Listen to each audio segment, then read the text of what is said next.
ધોરણ 6 વિષય ગણિત પ્રકરણ 14 પ્રાયોગિક ભૂમિતિ ભાગ 10 સ્વાધ્યાય 14.6 પ્રશ્ન 1 75 અંશના માપનો ખૂણો POQ દોરો અને તેની સમમિતિની રેખા શોધો। તો સૌથી પહેલા L પર O બિંદુએ માપપટ્ટી અને પરિકરની મદદથી ખૂણો AOQ 90 અંશ રચો। એટલે આપણે આગળ જુદા જુદા માપના ખૂણાની રચના કેવી રીતે કરી શકાય એમાં 90 અંશના ખૂણાની રચના કરી ચૂક્યા છે। એ મુજબ 90 અંશના ખૂણાની રચના કરીશું। અગાઉની જેમ L O નામ આપીશું, અનુકૂળ ત્રિજ્યા લઈ ચાપ દોરીશું, તેટલી ત્રિજ્યા રાખી Q ને કેન્દ્ર ગણી ચાપ દોરીશું, તેટલી ત્રિજ્યા રાખી X ને કેન્દ્ર ગણી ચાપ દોરીશું। હવે X ને Y ને વારાફરતી કેન્દ્ર રાખી ઉપર એક એક ચાપ દોરીશું એટલે 90 અંશનો ખૂણો બની જશે।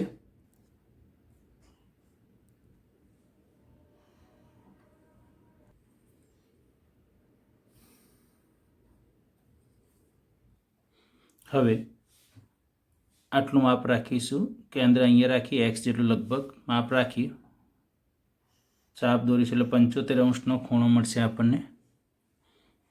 હવે X ને કેન્દ્ર રાખી ચાપ દોરીશું, અગાઉના ચાપને છેદે 75 અંશનો ખૂણો મળશે આપણને। ત્યાં P નામ આપી કિરણ OP દોરીશું, તેથી ખૂણો POQ 75 અંશ થઈ જશે। હવે આનો દ્વિભાજક એટલે સમમિતિની રેખા થશે। પરિકરની અણી કિરણ OP છે એના ઉપર તમને દેખાય છે તે પ્રમાણે રાખી લગભગ આટલું માપ Q સુધીનું લઈને ચાપ દોરીશું એક, તેટલું જ માપ રાખીશું આપણે એટલે કે તેટલી ત્રિજ્યા રાખી Q ને કેન્દ્ર ગણીશું અને Q ને કેન્દ્ર ગણીને ચાપ દોરીશું જે અગાઉના ચાપને છેદશે। ત્યાં M નામ આપો। હવે O માંથી કિરણ દોરીશું, કિરણ OM દોરો।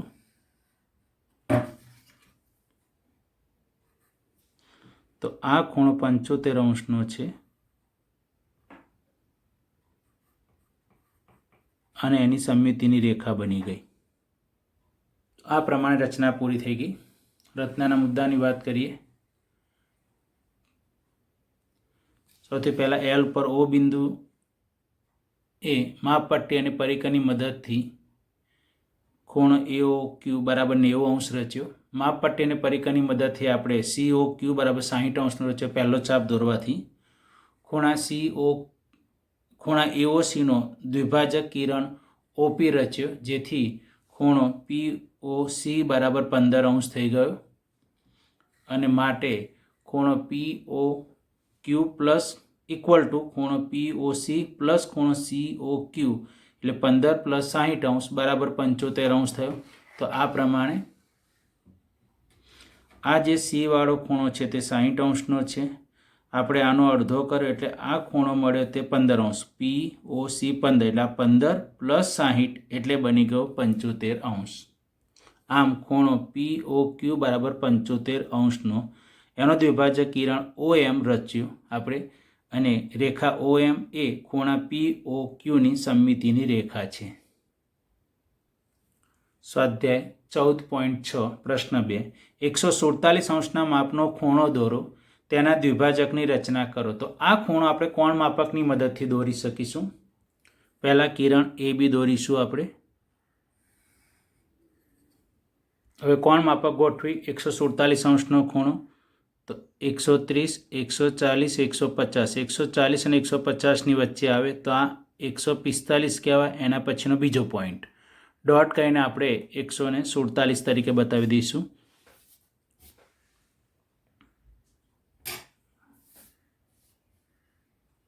તો આ પ્રમાણે 147 અંશનો ખૂણો મળી ગયો। હવે કિરણ દોરી દઈશું એમાંથી। તો ખૂણો DAB 147 અંશ છે। મુદ્દા કિરણ AB દોરો, આપણે દોર્યો, કોણ માપકની મદદથી ખૂણો DAB બરાબર 147 રચ્યો। હવે શું કરીશું, પરિકર વડે અનુકૂળ ત્રિજ્યા લઈ એક ચાપ દોરો જે ખૂણા DABના ભુજ કિરણ AB ને Xમાં અને ભુજ કિરણ એડીને વાયમાં છેદે. તો આ પ્રમાણે આપણે ચાપ દોરીશું. હવે એક્સ ને વાય નામ આપી દઈશું. અહીંયા એક્સ વાયના અડધાથી વધારે ત્રિજ્યા લઈ એક્સ અને વાયને વારાફરતી કેન્દ્ર રાખીને ચાપ દોરીશું આપણે, એટલે એનો દ્વિભાજક બની જશે આ પ્રમાણે.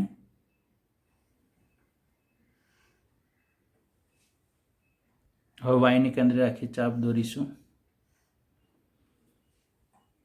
બંને ચાપ છેદે ત્યાં સી નામ આપી દીધું. હવે કિરણ એસી દોરીશું આપણે, જે આપેલા ખૂણાનો દ્વિભાજક બની જશે. તો રચના પૂરી થઈ ગઈ. રચનાના મુદ્દાઓ: પરિકર વડે અનુકૂળ ત્રિજ્યા લઈ એક ચાપ દોર્યો આપણે, જે કિરણ ડીએબીના ભુજ કિરણ એબીને એક્સમાં અને ભુજ કિરણ એડીને વાયમાં છેદે. ત્યાં સુધીની વાત થઈ હતી. એના પછીના મુદ્દાઓ આગળ: એક્સ વાયના અર્ધ કરતાં વધારે ત્રિજ્યા અને કેન્દ્ર એક્સ લઈ એક ચાપ દોરો, જે આપણે દોર્યું. તે જ ત્રિજ્યા અને કેન્દ્ર વાય લઈ અગાઉના ચાપને છેદતો ચાપ દોર્યો. બંને ચાપના છેદ બિંદુને સી કહો. કિરણ એસી રચો. અને આમ કિરણ એસી એ માગ્યા પ્રમાણેનો ખૂણો ડીએબીના દ્વિભાજક છે. સ્વાધ્યાય 14.6 પ્રશ્ન 3. એક કાટખૂણો દોરો અને તેના દ્વિભાજકની રચના કરો. તો આપણે આગળ 90° ખૂણો કઈ રીતે દોરી શકાય તેની રચના કરી ચૂક્યા છે. એ મુજબ આપણે કાટખૂણો દોરીશું. એના મુદ્દાઓ પહેલાં જોઈ લઈએ આપણે વારાફરતી.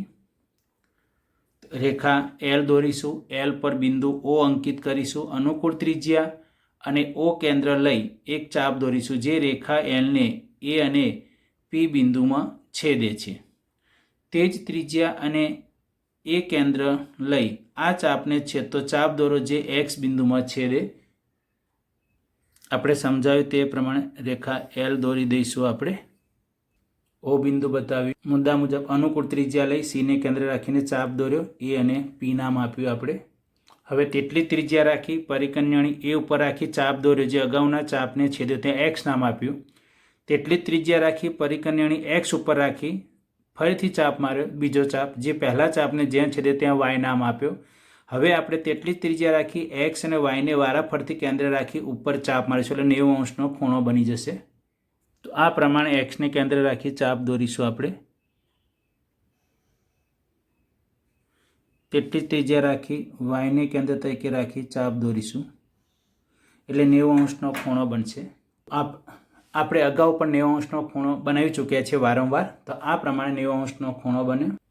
હવે ખૂણા BOA દ્વિભાજક રચવો છે, એટલે ત્રિજ્યા તરીકે એડીના અડધાથી વધારે ત્રિજ્યા લઈશું. એ ઉપર પરિકર રાખીશું, વચ્ચે ચાપ મારીશું.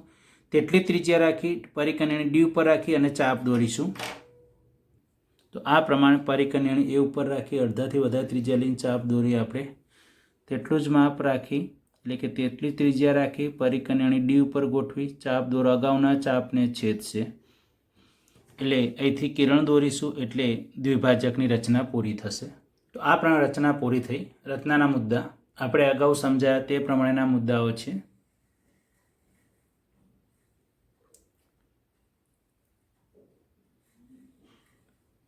અને આ પ્રમાણે કિરણ ઓબી દોરવાથી ખૂણો BOA એક 90° બની ગયો. પછી તેનો દ્વિભાજકની રચના કરી, જે સમજાવ્યું તે પ્રમાણે. અને આપણે કિરણ ઓસી રચ્યું, અને એના કારણે કિરણ ઓસી એ કાટખૂણો ખૂણો BOA દ્વિભાજક બને છે. ભાગ 10 પૂરો થયો.